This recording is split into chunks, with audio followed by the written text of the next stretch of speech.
La entrada de los musulmanes en la península significa la pérdida de la unidad política y religiosa del reino visigodo.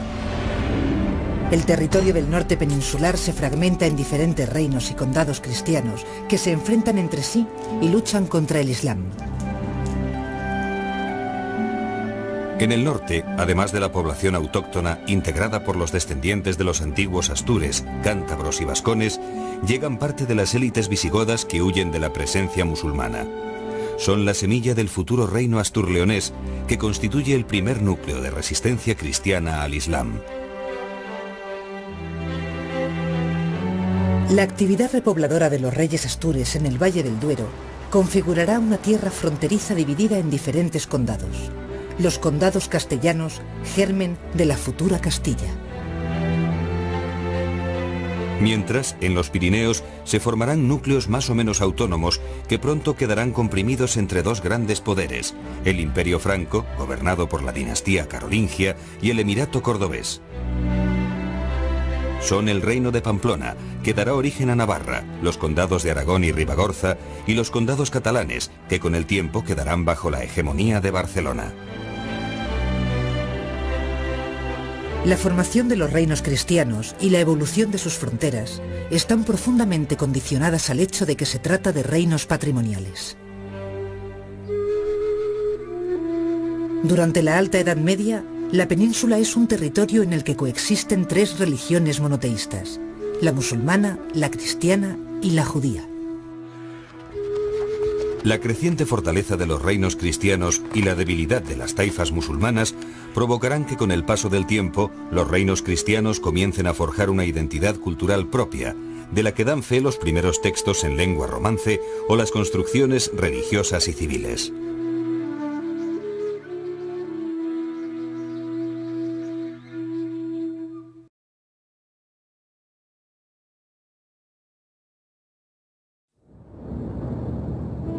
Protegido por la cordillera cantábrica, aparece en el norte de la península un núcleo cristiano de resistencia al Islam, que con el tiempo adopta el nombre de Reino Astur.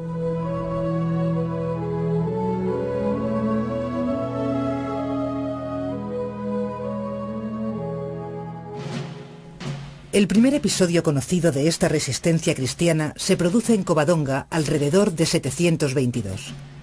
Un mero encuentro entre un clan astur y una patrulla musulmana es descrito como simple escaramuza sin la menor trascendencia por los cronistas musulmanes. Por el contrario, en las crónicas cristianas posteriores se convierte en una batalla mítica, la batalla de Covadonga. Hay que destacar dos cosas. Primero, la magnitud del acontecimiento, como si hubiera sido no una pequeña escaramuza, sino una gran batalla. Y segundo, el aspecto sobrenatural que hay en la misma. La intervención de la Virgen, en fin, todo lo que lleva consigo, todo esto, porque lo que se pretende transmitir a la gente es la conciencia de que se trata de un juicio de Dios. Tanto la batalla de Covadonga como el resto de los enfrentamientos con los musulmanes no son guerras de religión como las cruzadas. Son contiendas en las que los astures se enfrentan a los musulmanes por el control del territorio. El mítico Don Pelayo es uno de los personajes más conocidos de la élite visigoda que ejercía funciones de mando entre los astures. Es el primer rey de la monarquía. A fines del siglo IX, es decir, más de 150 años después de esos hechos iniciales del Reino de Asturias, se redactan probablemente en Oviedo unas crónicas que son, digamos, la historia oficial del Reino de Asturias. Esos orígenes están contaminados de una fantasía desbordante. Se trata de ennoblecer la propia persona de Pelayo, de magnificar los hechos de Covadonga y sobre todo de entroncar ese momento inicial del Reino de Asturias con la extinta monarquía visigoda. ¿Por qué? Bueno, porque esto era dar una legitimidad a la nueva monarquía asturiana, haciéndola continuadora y depositaria de la tradición visigoda. Con el paso del tiempo, el pequeño núcleo asturiano extiende su control sobre las costas de Cantabria, Asturias y el norte de Galicia. En los primeros años, el reino de Asturias subsiste a veces por las armas y en general gracias al pago de tributos a Córdoba, como el caso legendario del tributo de las 100 doncellas anuales que los cristianos entregaban al emir de Córdoba. Pero durante los reinados de Alfonso I y Alfonso II, el reino conoce una fuerte expansión con las conquistas de Coimbra, Zamora, Toro, Simancas y León. Los reyes asturianos justifican sus campañas hacia el sur, presentándose como herederos del reino visigodo. Es el mito del neogoticismo o visigotismo. A principios del siglo IX, Alfonso II consolida el reino de Asturias. Establece una pequeña corte en Oviedo, impone la legislación visigoda y se niega a reconocer la autoridad de Toledo. La Iglesia asturiana se independiza del primado de Toledo, de modo que los tributos que los campesinos pagan a la Iglesia se quedan en el reino astur. La economía del reino se basa en la agricultura y la ganadería. La mayoría de los astures son hombres libres que viven en las montañas. Sin embargo, la actividad comercial y artesanal también se desarrolla en los centros urbanos para atender a las necesidades de la corte. Es el caso de la orfebrería, cuya tradición se mantiene hasta nuestros días. La elaboración de una aureola es un proceso costoso que hoy se realiza con las mismas técnicas y dedicación que en el siglo IX. El primer paso es realizar un diseño en papel de la pieza. Este dibujo se copia sobre una chapa de plata. Haciendo un calco del fragmento, se traza toda la aureola compuesta de muchas porciones iguales.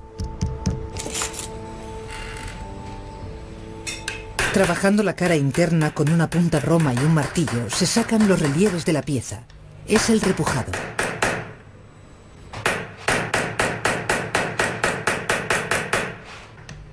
Para que la chapa no se abolle con los golpes, se cubre con pez, una mezcla de escayola, resina y aceite, que al calentarse se vuelve maleable. El cincelado consiste en modelar la hoja y los adornos, dándole la forma final. Se realiza en la cara externa con martillo y cincel. La chapa se protege también con pez. Este proceso puede costar hasta 60 horas. El platero recorta el dibujo de la chapa y cala los huecos con la segueta. Para ello se necesitan más de 30 horas. El último paso consiste en pulir la aureola y generalmente darle un baño de oro.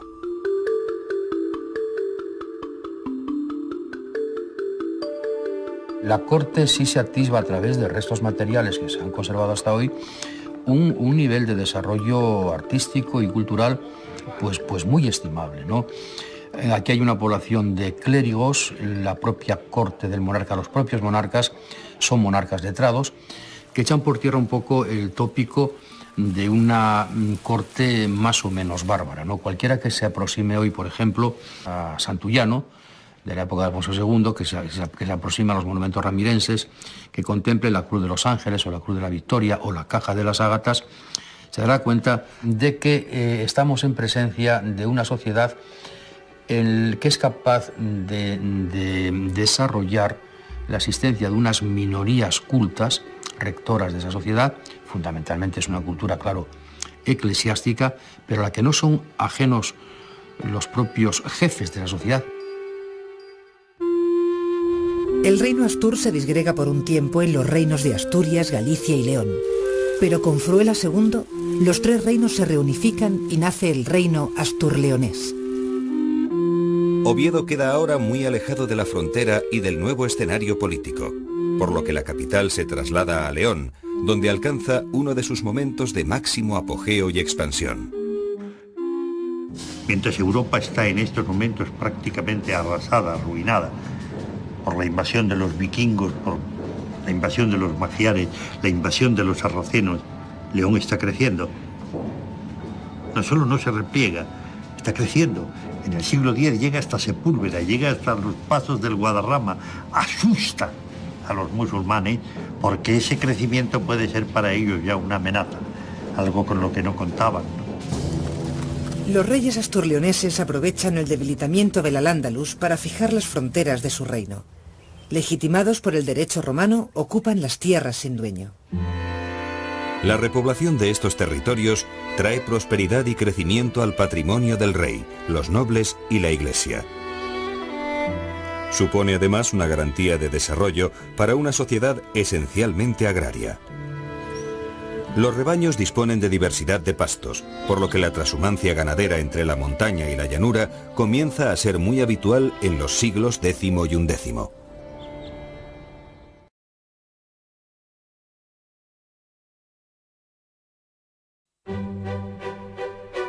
Los condados catalanes, el condado de Aragón y el reino de Pamplona nacen vinculados a los intereses de la dinastía carolingia, que ven en ellos una barrera para proteger al imperio franco de los ataques de los musulmanes. Bajo la tutela de los reyes francos, el condado de Aragón es gobernado por dinastías condales que con el paso del tiempo se van alejando de la influencia franca y se acercan al núcleo navarro.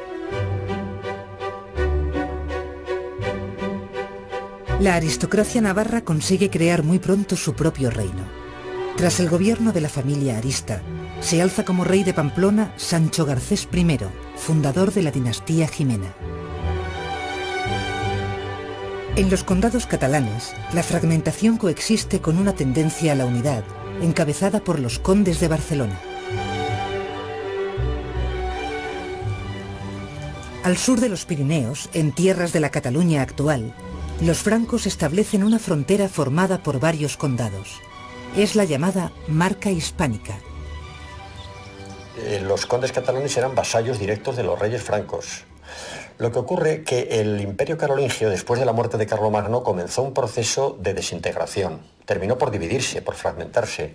Y paralelamente se estaba fortaleciendo el poder de los grandes señores, digamos, feudales. La sociedad feudal estaba gestándose. Guifredo el Velloso, conde de Barcelona, es el origen de la dinastía condal que gobernará Barcelona y más tarde la corona de Aragón hasta el siglo XV. Él fue conde en la segunda mitad del siglo IX. Fue muy importante por varios motivos. En primer lugar, porque debido a razones de herencia y de relaciones familiares, llegó a reunir varios condados en su poder, el de Barcelona, el de Conflent, el de Gerona. Pero además fue importante porque llevó a cabo la repoblación de un territorio que estaba semivacío al sur de sus dominios, que era el llamado condado de Osona, o la zona de la Plana de Vic. Y allí se van a establecer monasterios tan importantes como el de Ripoll, por ejemplo, que será clave en el desarrollo de la cultura científica procedente del mundo musulmán, etc. El saqueo y destrucción de la ciudad de Barcelona por parte del visir Almanzor marca el principio de la independencia de los condes de Barcelona respecto del poder franco.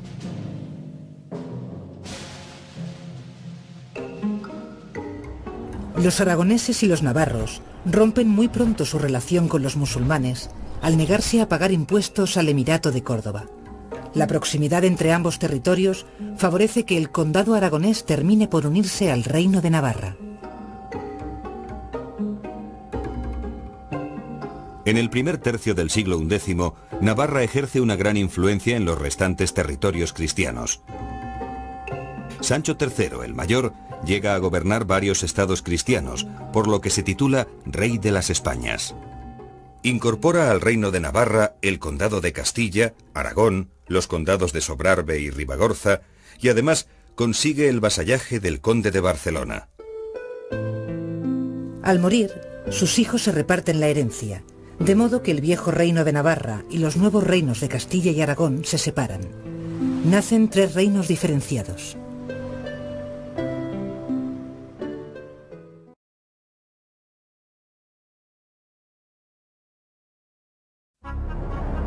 El origen del futuro reino castellano se remonta al año 800, fecha en la que aparece la primera mención de Castilla, referida a la actividad repobladora del Valle del Duero.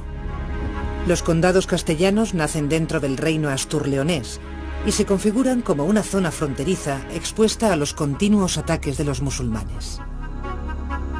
En el siglo X, Castilla está dividida en diferentes condados que actúan bajo la autoridad del Reino de León y se sitúan entre el río Pisuerga al oeste, el sistema ibérico al este, la cordillera cantábrica al norte y el río Duero al sur. El territorio de Castilla aumenta de tamaño conforme avanza la Reconquista. Su carácter limítrofe con el Islam define las características de la sociedad castellana. Muchos de sus habitantes son pastores soldados que acompañan y protegen sus rebaños en tierras de frontera militar. La guerra actúa aquí un poco como niveladora de clases sociales y la propia repoblación también. Como se necesitan hombres, el problema no son tierras, son hombres, porque hay muchas tierras a cultivar. Una vez que se ocupan los vastos espacios del sur de los montes, se crea una sociedad de frontera, es otro rasgo muy característico de la España medieval, que es una sociedad bastante más fluida que la sociedad europea en estos momentos. Entre la España islámica y la cristiana, Castilla se organiza en comunidades de aldea con intereses propios que más tarde se regirán mediante fueros. Los caballeros castellanos empiezan a recelar de los aristócratas de León que viven bajo el amparo de los privilegios reales. Mientras León está más plegada ante el fuero juzgo, ante el derecho tradicional y por consiguiente es más conservadora, Castilla es más abierta, precisamente porque había roto con todo eso y está en mejores condiciones para montar una vida nueva, una estructura nueva, que será lo típico del siglo XI o del siglo XII. Por eso, cuando se produce el enfrentamiento entre León y Castilla, sucede algo que a algunos historiadores puede sorprender. ¿Por qué no acaba imponiéndose León sobre Castilla y sí, en cambio, Castilla sobre León? La realidad es porque León era el elemento conservador y Castilla era el elemento progresivo. En la primera mitad del siglo X, Fernán González, una de las figuras legendarias ligadas a la historia de Castilla, se erige conde del Condado Unificado de Castilla. 3 siglos después, inspirará el ciclo épico dedicado a este primer conde castellano. Hubo nombre Fernando, ese conde primero. Nunca fue en el mundo otro tal caballero. Fizo grandes batallas con la gente descreída. Ensanchó en Castilla una muy gran medida. Tras la muerte de Sancho III de Navarra, nace el Reino de Castilla, que pronto entra en contradicción con el Reino de León. Mediante políticas matrimoniales, el conflicto acaba resolviéndose a favor del expansionismo castellano.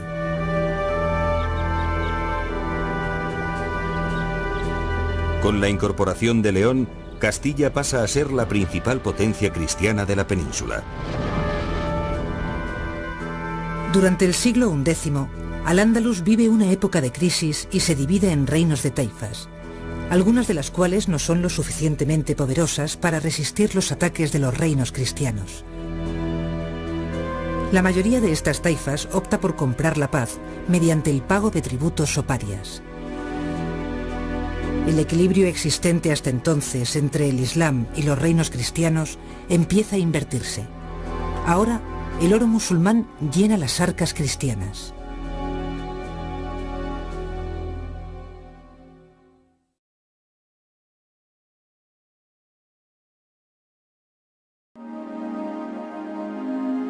El descubrimiento de la supuesta tumba del apóstol Santiago rompe el aislamiento de los reinos cristianos con el resto de Europa.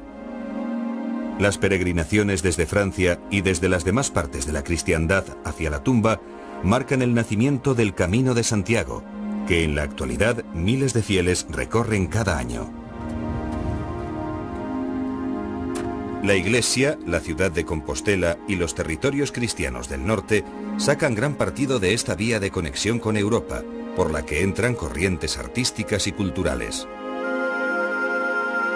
Sin embargo, algunos historiadores consideran posible que sea el obispo hereje Prisciliano quien está enterrado en la tumba del santo.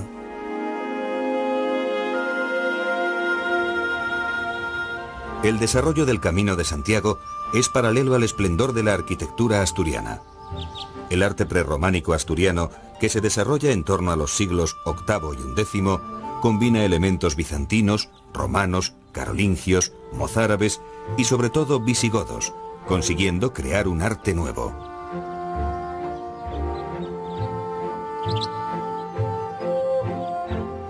Las edificaciones prerrománicas emplean técnicas arquitectónicas que permiten una gran altura a sus construcciones. Típico de este arte son las arquerías ciegas, la planta basilical, la decoración con celosías, los arcos de medio punto peraltados, la ornamentación de medallones, la bóveda de cañón y los motivos geométricos. Destacan las iglesias de San Julián de los Prados, San Salvador de Valdedios, Santa María del Naranco, que en su origen era un recinto palacial, y San Miguel de Lillo, todas ellas en Oviedo. Los reyes promueven la actividad artística prerrománica que evoca deliberadamente los monumentos del pasado monárquico visigótico.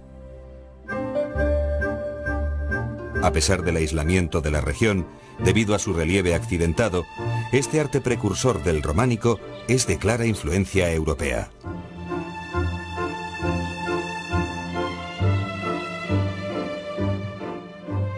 Una de las manifestaciones culturales más relevantes de los siglos X y XI son los Beatos, nombre con el que se conocen los libros que recogen los comentarios ilustrados del monje Beato de Liébana al Apocalipsis de San Juan. Sus ilustraciones miniadas destacan por la belleza y la extraordinaria riqueza de color, así como por las atrevidas y fantásticas imágenes en las que aparecen escenas de la vida cotidiana del campesino y de la llegada del fin del mundo. La Alta Edad Media es una época de cultura visual, ¿no? Entonces toda esa riqueza iconográfica, esa riqueza decorativa, está orientada a enseñar a la gente. Es una gente que no sabe leer, es una gente que no lee. Y entonces se desarrolla toda una teoría didáctica a través precisamente de la imagen, bien en las decoraciones murales, en capiteles, o bien en estos libros miniados con miniaturas, ¿no? Es un poco lo que yo creo que está ocurriendo ahora, una nueva Edad Media, que la cultura visual está desplazando a la cultura que entra por la lectura. Cada vez se lee menos porque se tiende a facilitarla, a enseñar mediante la imagen.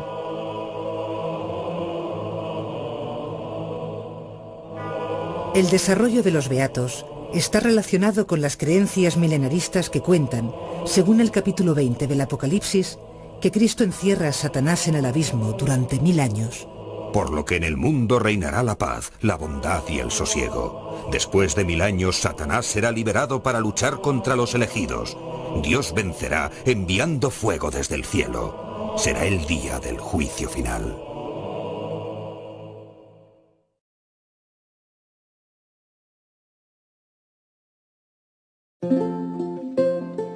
Reflejo de las diferentes personalidades de los reinos peninsulares son las lenguas romances surgidas de la evolución del latín, el castellano, el catalán y el gallego. Las lenguas vulgares nacen de la corrupción del latín y entonces se convierten en un sermo vulgaris, que al principio se diferencian muy poco. Cuando un trovador occitánico llega a Burgos, a nadie se le ocurre ponerle un traductor. Todo el mundo entiende perfectamente lo que está diciendo. Cuando un poeta gallego canta en la corte de Alfonso X, tampoco necesita traductor. Las diferencias al principio son muy pequeñas. En el siglo X aparecen los primeros textos escritos en castellano. Son las glosas emilianenses y silenses, pequeños comentarios en lengua castellana, la lengua vulgar, a fragmentos de textos latinos de difícil comprensión.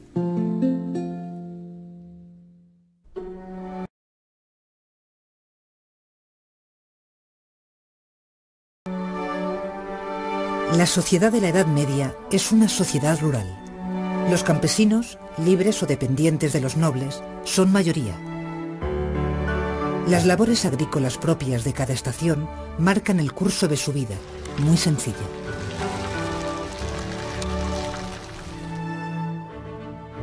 Con frecuencia las aldeas de campesinos nacen al amparo de una iglesia o castillo. Las viviendas son chozas de tamaño reducido que están construidas con madera, adobe y piedras. Su techo está cubierto con paja, como el de las payozas que hoy se siguen viendo en algunas zonas leonesas. Alrededor de la casa suele haber un huerto donde cultivan hortalizas y legumbres para el propio consumo. Cerca de las chozas suele haber hórreos, graneros de madera o piedra, construidos sobre 4 pilares que aíslan el grano de la humedad y los animales. Los pastores, en régimen de transhumancia, viven en las montañas donde elaboran sus propios alimentos, como el caso del queso de Cabrales. A los pies de los picos de Europa se encuentra la zona de producción de este queso. La naturaleza calcárea de estas montañas favorece la creación de numerosas cuevas, lugar natural de maduración del queso. De consumo familiar, el queso de Cabrales se sigue elaborando de la misma manera que hace 10 siglos. El primer paso en la producción del queso consiste en calentar la leche a una temperatura que oscila entre los 26 y 30 grados. La coagulación de la leche es el paso siguiente. Tradicionalmente se utiliza cuajo, fermento que existe en la mucosa del estómago de los mamíferos y sirve para coagular la caseína de la leche. El tiempo necesario para formar la cuajada es de 90 a 120 minutos. Luego se rompe con una cuchara. El desuerado de la cuajada es un trabajo lento y delicado. Poco a poco se voltea con la cuchara, a la vez que se extrae el suero con ligeras presiones.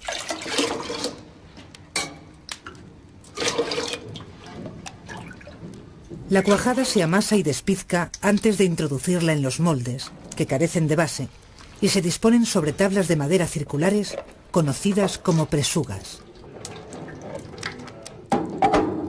Permanece en el molde 2 días en condiciones adecuadas de temperatura.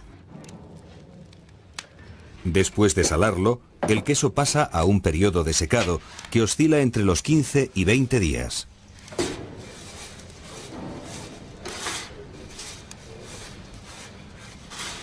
Más tarde, en las cuevas de maduración, el queso fermenta durante 2 o 4 meses. En estas cuevas existe un microclima y una ventilación natural que facilitan el desarrollo y la propagación de las esporas del moho penicillium, propias del queso de Cabrales.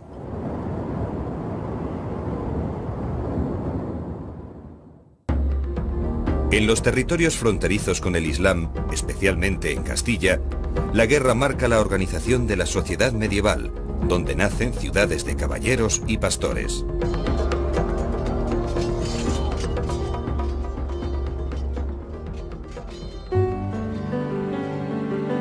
Sin embargo, en las amplias zonas de retaguardia, donde no existe un enemigo que acecha, la economía agrícola cada vez más pujante y la vía que abre el Camino de Santiago dan vida a pequeños núcleos urbanos que serán el centro de una incipiente actividad comercial. Ambas sociedades, la fronteriza y la interior, comienzan a configurarse como territorios poderosos en los que pronto nace un espíritu de cruzada que les unirá contra el enemigo común, el Islam.